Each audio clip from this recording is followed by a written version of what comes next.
अस्सलाम वालेकुम नाजरीन, एक और वीडियो में खुशामदीद। मेरे सब्सक्राइबर हैं, उन्होंने पूछा है भाई एफपीआर की इनामी स्कीम दोबारा कब तक शुरू होगी, कुछ आइडिया बता दें।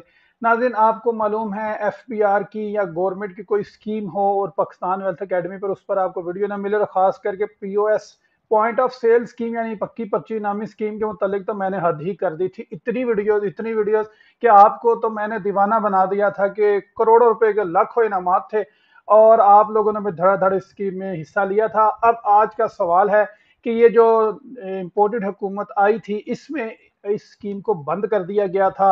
अव्वलीन तो यही कहा गया था कि हम जनवरी 2023 तक इसको बंद कर रहे हैं जी, रीस्ट्रक्चर कर रहे हैं।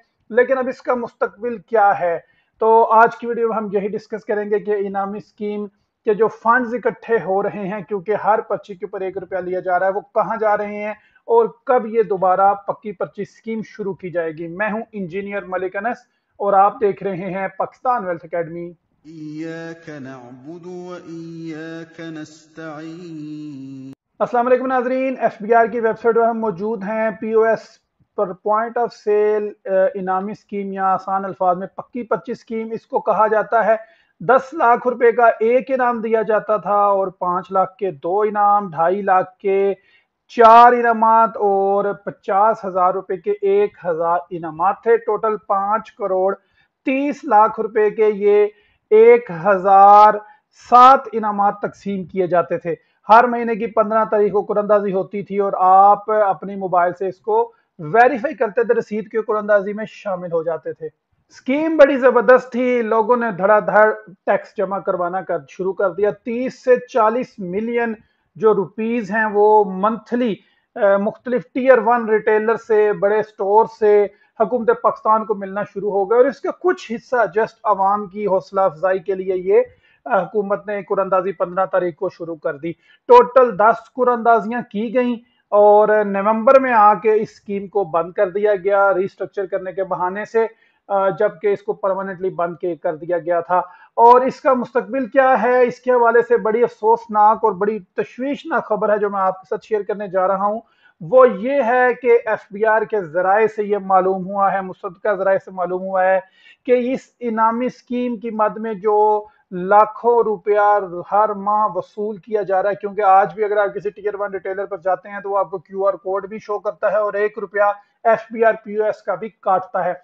तो ये जो 30 से 40 लाख रुपए, 30 से 40 मिलियन रुपीस जो मंथली इकट्ठे हो रहे हैं, ये जा रहे हैं जनाब, तैयारी कर ली गई है एफबीआर के मुलाजमीन में नवाजिशें करने के लिए। जी हाँ, बड़ी जिम्मेदारी से बताने जा रहा हूं, एफबीआर के मुसद्दका जराये से ये पता चला है कि इस इनामी स्कीम के जो पैसे इकट्ठे होंगे उनको इनलैंड रेवेन्यू के जो मुलाजमीन हैं उनके अंदर ये तकसीम किया जाएगा। किस तरह से, उनके बच्चों की शादी ग्रांट में और दिगर उनकी एजुकेशन ग्रांट, उनके फ्यूल अलाउंस, उनके दीगर अखराजात और जो उनकी क्या कह सकते हैं आप, उनकी बेहतरी के लिए जो प्रोजेक्ट्स लाई जाएंगे, डेवलपमेंट स्कीम्स जो उनकी बेहतरी के लिए लाई जाएंगी इनलैंड रेवेन्यूज की, उस पर यह पैसा खर्च किया जाएगा। इसकी मजीद तफसीलात के लिए मैं आपको लेकर चलता हूँ पाकिस्तान के एक बहुत बड़ा जरीदा है डॉन न्यूज, उसकी वेबसाइट पर। जनाब, इस वेबसाइट पर यह बताया जा रहा है कि फरवरी 2023 में जो स्कीम के रूल्स हैं उनको तब्दील करके ये शुरू किया गया कि इनलैंड रेवेन्यू जो प्रोजेक्ट शुरू करेगी, यानी एफपीआर जो प्रोजेक्ट शुरू करेगी सर वेलफेयर की, उसमें ये पैसे डाल दिए जाएं। इस न्यूज की वजह से चेयरमैन एफबीआर पर जब प्रेशर आया तो उन्होंने कहा नहीं नहीं नहीं, इसको हम कॉमन पूल फंड में डाल देते हैं जो तमाम मुलाजमीन के, यानी पहले मखसूस मुलाजमीन के, अब तमाम मुलाजमीन के वेलफेयर में ये जाएगा। अब वो वेलफेयर के प्रोजेक्ट्स क्या हैं वो मैं आपको बता देता हूं जनाब।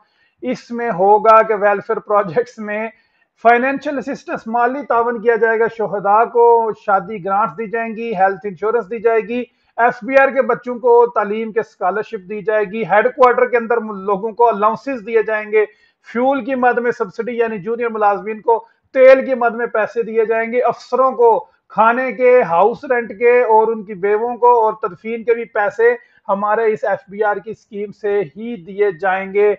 तो इसके कहने का मकसद यह है, जो एफपीआर की पक्की पर्ची स्कीम में से तकरीबन 30 से 40 मिलियन रुपीस जो पर मंथ इकट्ठे हो रहे थे, वो अब जनाब FBR के अफसरान और मुलाजमीन की अय्याशियों के नजर कर दिए गए हैं ये पैसे, और आइंदा भी इस स्कीम के आने के कोई करीब करीब इम्कानात नहीं हैं, क्योंकि इस स्कीम का अवाम को तो 10% ही मिलना था, वो भी देने का कोई इरादा नहीं है। कोई इनका प्लान नहीं नजर आ रहा कि फ्यूचर में भी इस स्कीम को लाया जाए।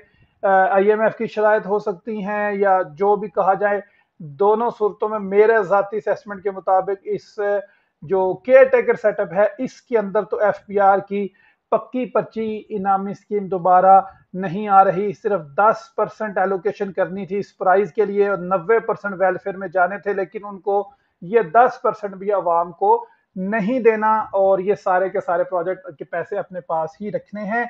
तो FBR की पक्की पर्ची स्कीम को तकरीबन आप डब्बे में ही बंद करके रख दें और अगली हुकूमत के जो असल हुकूमत आएगी उसका इंतजार करें। और अगर इसमें कोई तब्दीली हुई तो मैं इंशाल्लाह आपको अपडेट कर दूंगा। पाकिस्तान वेल्थ अकेडमी से इंजीनियर मलिक अनस को इजाजत दीजिए। अल्लाह हाफिज। पाकिस्तान पाइंदाबाद।